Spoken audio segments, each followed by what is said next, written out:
Bem-vindo às aulas do curso Kit Aprovação Segurança do Trabalho. Espero que você tenha um aprendizado proveitoso e que consiga seus objetivos, seja o domínio de segurança do trabalho para a prática profissional, seja para provas de concursos. Começaremos os estudos através dos assuntos das NRs, tema bastante cobrado, que em algumas provas chega a ser 100% do conteúdo cobrado sobre as NRs. Portanto, é fundamental você estudá-las e dominá-las.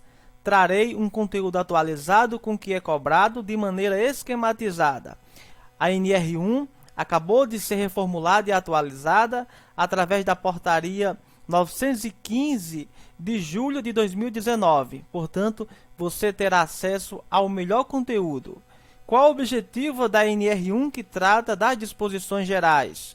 O objetivo desta norma é estabelecer as disposições gerais, o campo de aplicação, os termos e definições comuns às normas regulamentadoras relativas à segurança e saúde no trabalho. Portanto, a norma vai estabelecer condições gerais, campo de aplicação, termos e definições, muito cobrado, relativo às NRs.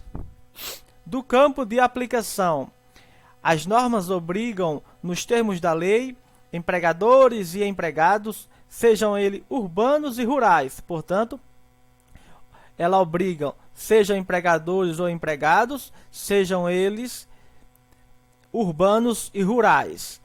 As NRs são de observância obrigatória, guarde essa informação, pelas organizações e pelos órgãos públicos da administração, seja ela direta, seja ela indireta, bem como os órgãos dos poderes legislativo, judiciário e Ministério Público que possuam empregados regidos pelas consolidações das leis do trabalho, ou seja, regidos pela CLT.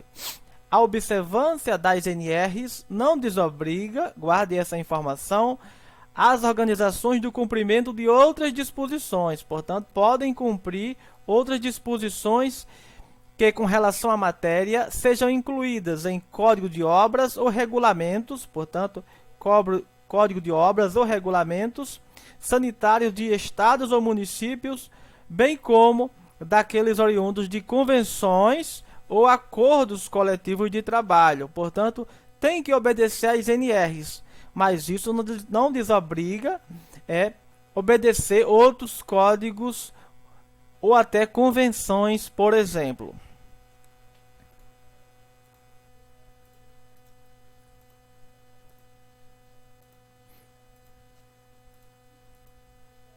Das competências e estrutura. A Secretaria do Trabalho, por meio da Subsecretaria de Inspeção do Trabalho, SIT, é o órgão em âmbito nacional competente em matéria de saúde e segurança no trabalho portanto, em âmbito nacional, a Secretaria do Trabalho ela será competente para o quê? Letra A, formular e propor diretrizes, portanto, em âmbito nacional tem a ver com diretrizes. As normas de atuação e supervisão às atividades da área de segurança e saúde do trabalho. Letra B, promover a campanha nacional de prevenção de acidentes do trabalho, ou seja, promover a CAMPAT, coordenar e fiscalizar o Programa de Alimentação do Trabalhador, o PAT, portanto, é uma competência da Secretaria do Trabalho. Letra D, promover a fiscalização do cumprimento dos preceitos legais e regulamentares sobre segurança e saúde no trabalho em todo o território nacional. Letra E, participar da implementação da Política Nacional de Segurança e Saúde no Trabalho. Portanto, vai participar da PNSST. Letra F, conhecer em última instância, guarde essa informação, é uma competência da Secretaria do Trabalho Nacional, dos recursos voluntários ou de ofício das decisões proferidas pelo órgão regional. Portanto, teve um recurso do órgão regional, ele vai para o órgão nacional, a Secretaria do Trabalho, competente em matéria de segurança e saúde no trabalho. Agora, compete à CIT e aos órgãos regionais. Falamos anteriormente sobre o órgão nacional, agora vamos falar sobre órgãos regionais. Subordinados à CIT em matéria de segurança e saúde no trabalho, nos limites de sua jurisdição executar. Portanto, falou em órgãos regionais, está mais relacionado à execução de quê? Da fiscalização dos preceitos legais e regulamentares sobre segurança e saúde no trabalho. Letra B, as atividades relacionadas à CAMPAT e ao PAT. Cabe à autoridade regional competente em matéria de trabalho impor penalidades, portanto, impor penalidade órgão regional, cabíveis por descumprimento dos preceitos legais e regulamentares sobre segurança e saúde no trabalho. Agora, dos direitos e deveres. Cabe ao empregador. O que é que cabe ao empregador? Letra A, cumprir e fazer cumprir as disposições legais e regulamentares sobre segurança e saúde no trabalho.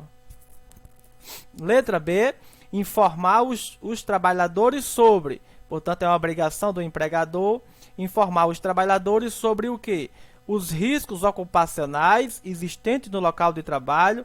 Portanto, se o empregador conhece o risco, ele tem que informar o trabalhador. Também as medidas de controles adotadas pela empresa para reduzir ou eliminar tais riscos.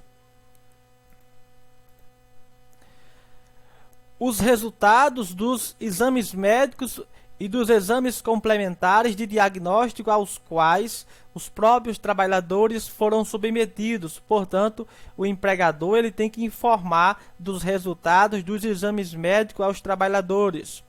Item 4. Os resultados das avaliações ambientais realizadas nos locais de trabalho. Portanto, também tem que informar. Letra C. Elaborar ordem de serviço sobre segurança e saúde no trabalho, dando ciência aos trabalhadores. Portanto, item muito cobrado, elaborar a ordem de serviços é uma obrigação, uma competência do empregador. Letra D, permitir que representante dos trabalhadores acompanhe a fiscalização dos efeitos legais e regulamentares sobre segurança e saúde no trabalho. Letra E, determinar procedimentos que devem ser adotados em casos de acidente ou doença relacionada ao trabalho, incluindo a análise de suas causas. Cabe ao empregador também, letra F, disponibilizar à inspeção do trabalho todas as informações relativas à segurança e saúde no trabalho. Letra D, implementar medidas de prevenção ouvindo os trabalhadores de acordo com a seguinte prioridade. Esse item é muito cobrado. Qual a prioridade dessa implementação de medidas de prevenção? Primeiro, vai eliminar os fatores de risco. Depois, vai minimizar e controle dos fatores de risco com a adoção de proteção coletiva. Portanto, vai em segundo lugar. Terceiro, vai minimizar o controle dos fatores de riscos com a adoção de medidas administrativas ou de organização do trabalho. Portanto, é o terceiro item. E, por fim, o quarto, vai se adotar medidas de proteção individual, ou seja, o EPI fica por último. Guarde essa informação, porque as questões costumam dizer que primeiro usa-se o EPI, quando, na verdade, o EPI ele deve ficar por último. Cabe ao trabalhador, letra A. Agora vamos da competência do trabalhador. O que é que cabe a ele? Letra A. Cumprir as disposições legais e regulamentares sobre segurança e saúde no trabalho, inclusive as ordens de serviços expedidas pelo empregador. Portanto, deve cumprir essas disposições, inclusive ordem de serviço. Letra B. Submeter-se aos exames médicos previstos. Portanto, é uma obrigação dos trabalhadores se submeterem aos exames médicos. Letra C. Colaborar com a organização da aplicação das NRs. Letra D, isso aqui seria a letra D. Usar equipamento de proteção individual, EPI, fornecido pelo empregador. Portanto, também é uma competência do trabalhador é usar o EPI. Lembrando que aqui a letra D é um erro de digitação. Constitui ato faltoso a recusa injustificada do empregado ao cumprimento das disposições no item anterior, ou seja, se o trabalhador não usar o EPI recomendado, constitui-se um ato faltoso. Isso é questão de prova. Comentário, ou seja, acabei de falar, se ele se recusar a usar o EPI, é um ato faltoso. O trabalhador poderá interromper suas atividades quando constatar uma situação de trabalho onde, a seu ver, envolva grave e eminente risco para a sua vida e saúde, informando imediatamente ao superior hierárquico. Portanto, o trabalhador percebeu uma situação de risco, ele tem o direito de interromper as atividades e ele deve informar ao seu superior. É o direito de recusa. Comprovada pelo empregador a situação de grave e eminente risco, não poderá ser exigida a volta dos trabalhadores à atividade, enquanto não sejam tomadas as medidas corretivas. Ou seja, tem um risco ali, foi observado, então tem que corrigir, só após retorna às atividades. Todo trabalhador, ao ser admitido, ou quando mudar de função que implique em alteração de risco, deve receber informação sobre o que? Se o trabalhador ele mudar de uma função que implique alteração do risco, ele deve ser informado, letra A, dos riscos ocupacionais que existam ou possam originar-se dos locais de trabalho. Letra B, dos meios para prevenir e controlar tais riscos. Letra C, das medidas de proteção adotadas pela organização. Letra D, os procedimentos a serem adotados em situação de emergência, ou seja, conhecer rota de fuga, por exemplo. Letra E, os procedimentos a serem adotados em casos graves e eminentes, ou seja, os trabalhadores eles devem estar cientes disso. As informações podem ser transmitidas, letra A, durante os treinamentos, que é o mais comum, por meio de diálogos e de segurança, também muito frequente, documento físico ou eletrônico. Portanto, inclusive por meio eletrônico, pode transmitir essas informações. Isso é bastante importante você se atentar a esse detalhe, porque pode ser uma questão de prova. Da prestação de informação digital e digitalização de documentos. Esse é um item novo e você atente-se porque será muito cobrado. Tomar um pouco de água. As organizações devem prestar informações de segurança e saúde no trabalho em formato digital, conforme o modelo aprovado pela Secretaria do Trabalho, ouvida a CIPA. Portanto, elas devem prestar essa informação, ou seja, em formato digital. Portanto, você guarda essa informação porque aqui não é uma possibilidade, é uma obrigação. Guarde esse detalhe. Os documentos físicos assinados manualmente, inclusive os anteriores à vigência dessa norma, podem ser arquivados em meio digital pelo período correspondente exigido pela legislação própria, mediante processo de digitalização conforme dispuser a lei, ou seja, aqueles documentos antigos, eles podem ser digitalizados. Os empregadores que optarem pela guarda de documentos previsto no caput devem manter os originais conforme previsto em lei, ou seja, além de digitalizar os documentos, mas devem ser mantidos os originais. O empregador deve garantir à inspeção do trabalho amplo e irrestrito acesso a todos os documentos digitalizados, natos digitais, portanto, garantir o acesso a eles. Agora, da capacitação e treinamento em segurança e saúde no trabalho. O empregador deve promover capacitação e treinamento dos trabalhadores em conformidade com o disposto nas normas. Ao término do treinamento inicial, periódico ou eventual, previsto nas NRs, deve ser emitido certificado, ou seja, é uma obrigação, guarde essa informação. Deve ser emitido um certificado, contendo o quê? Nome e assinatura do trabalhador, contendo conteúdo programático, carga horária, data, local de realização do treinamento, nome e qualificação dos instrutores e assinatura do responsável técnico, portanto, assinatura também. Essa capacitação deve incluir o quê? Treinamento inicial, periódico e eventual. Guarde essas informações.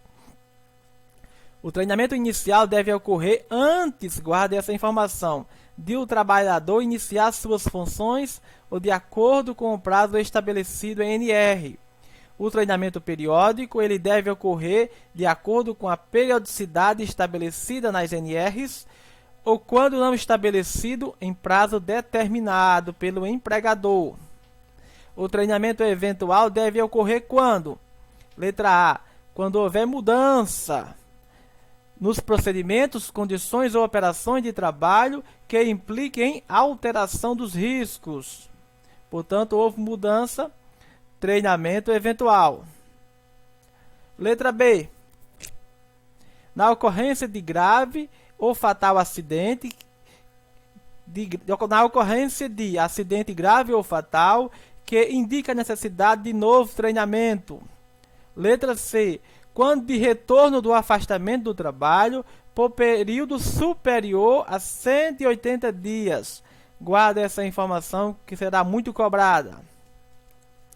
A capacitação pode incluir, letra A, estágio prático, prática profissional supervisionada ou orientação em serviço. Letra B, exercícios simulados.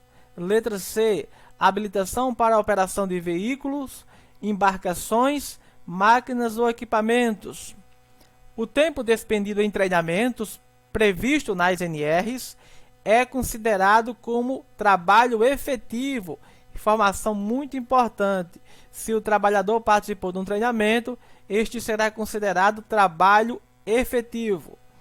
O certificado deve ser disponibilizado ao trabalhador com cópia arquivada na organização. Portanto, o certificado ele deve ser entregue ao trabalhador e uma cópia deve ser arquivada. Agora, do aproveitamento de conteúdos e treinamentos da mesma organização. Esse é um item novo e é muito importante porque se pode aproveitar treinamento a partir dessa nova redação da norma. É permitido o aproveitamento de conteúdos de treinamentos ministrados na mesma organização, desde que, então, portanto, na mesma organização e tem condições, desde que, letra A, o conteúdo e carga horária requeridos no novo treinamento estejam compreendidos no treinamento anterior. Portanto, esse conteúdo e a carga horária devem estar compreendidos. Letra B. O conteúdo do treinamento anterior tenha sido ministrado no prazo inferior ao estabelecido em norma ou pelo menos há 2 anos, portanto, ou pelo menos há 2 anos, quando não estabelecida esta periodicidade. Letra C. Seja validado pelo responsável técnico do treinamento.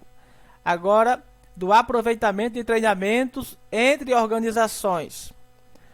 Os treinamentos realizados pelo trabalhador poderão ser avaliados pela organização e convalidados ou complementados. Portanto, a organização avalia e ela pode convalidar ou complementar. A convalidação ou complementação deve considerar: letra A, as atividades desenvolvidas pelo trabalhador na organização anterior, quando for o caso. Letra B, as atividades que desempenhará na organização. Letra C, o conteúdo e a carga horária cumpridos. Letra D, o conteúdo e a carga horária exigidos. E, por fim, letra E, que o último treinamento tenha sido realizado no período inferior ao estabelecido ou pelo menos há 2 anos, nos casos em que não haja prazo estabelecido. O aproveitamento de treinamentos anteriores. seja ele total ou parcial, não exclui a responsabilidade da organização de emitir certificação, portanto, não exclui responsabilidade, devendo mencionar no certificado a data da realização dos treinamentos convalidados ou complementados, dos treinamentos ministrados na modalidade de ensino à distância ou semipresencial.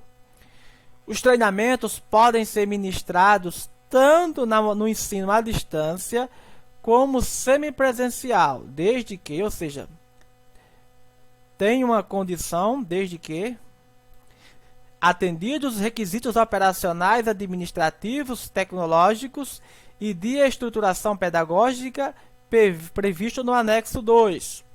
O conteúdo prático do treinamento pode ser realizado na modalidade de ensino à distância ou semipresencial. Portanto, até o treinamento prático ele pode ser realizado nessas duas modalidades, desde que previsto em norma específica. O MEI, o microempreendedor individual, a ME, microempresa, e o EPP, de graus de risco 1 e 2, que declare as informações digitais na forma do item 1.5 e não possuírem riscos químicos, físicos e biológicos, ficarão dispensados de elaboração do Programa de Prevenção de Riscos Ambientais. Informação muito importante dessa nova redação da norma. Portanto, MEI, ME e EPP, se for de grau de risco 1 e 2, portanto, e não possuírem esses riscos químicos, físicos e biológicos, eles ficarão dispensados do PPRA. Guarde essa informação. O MEI, ME e EPP, de grau de risco 1 e 2, que declarem as informações digitais na forma anterior, se não possuírem riscos físicos, químicos, físicos e biológicos e ergonômicos, ficarão dispensados da elaboração do Programa de Controle Médico de Saúde Ocupacional. Portanto, a mesma situação do PPRA também para o PCMSO, eles ficarão dispensados no caso seja risco 1 e 2 e não possuam esses riscos. A dispensa do PCMSO não desobriga a empresa da realização de exames médicos e de emissão do atestado de saúde ocupacional. Portanto, está dispensado, mas não desobriga a emissão da ASO e de exames médicos. Agora, de termos e definições. Muito cobrado esse assunto, portanto, grave esses conceitos. O que vem a ser um canteiro de obra, segundo a NR1, é uma área fixa, falou em canteiro, grave, é uma área fixa e temporária, onde se desenvolvem operações de apoio e execução à construção, demolição ou reforma de uma obra. Empregado é a pessoa física que presta serviço de natureza não eventual a empregador sob a dependência deste e mediante salário. Empregador é a empresa individual ou coletiva que, assumindo os riscos da atividade econômica, assalaria e dirige a prestação de pessoal de serviços, equiparam-se ao empregador as organizações profissionais liberais, as instituições de beneficência, as associações recreativas ou as instituições sem fins lucrativos que admitam trabalhadores como empregado. Portanto, o empregador é aquele que assalaria.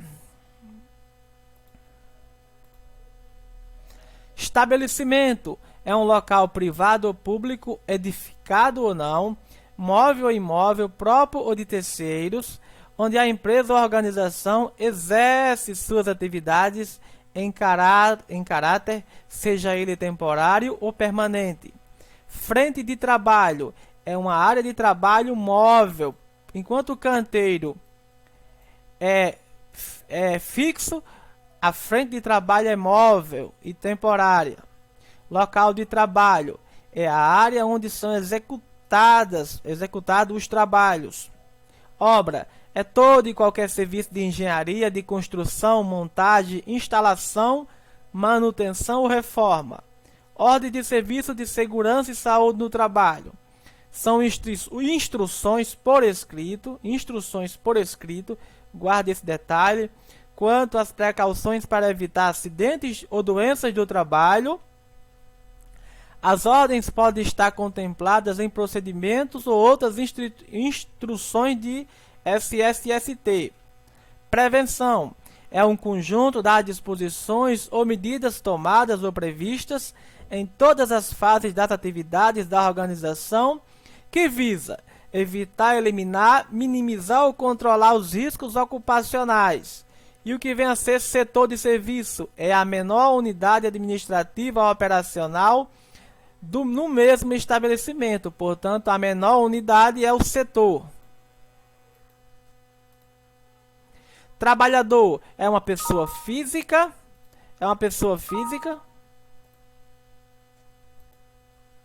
Portanto, o trabalhador é uma pessoa física inserida em uma relação de trabalho, inclusive de natureza administrativa, como os empregados e outros sem vínculo de emprego. Diretrizes e requisitos mínimos para a utilização da modalidade de ensino à distância ou semipresencial.